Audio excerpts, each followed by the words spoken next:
Williams. Okay. Hywel Williams. Thank you. I'm very grateful. Can I say firstly that I support Amendment 1 and have signed it, very glad to do so. My new clause 13, which delay bringing in part 2 of the Act until the Secretary of State has reported on an assessment of the differential effects and impacts of the pensionable age in England, Wales and Scotland. People are living longer and the better off live longer than the worse off. And the worse off work more years and start earlier.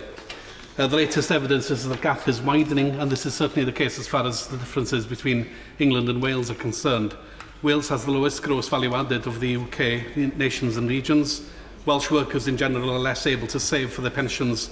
This means that many people in Wales are more reliant on the state's pension, and life expectancy in Wales is lower than in England.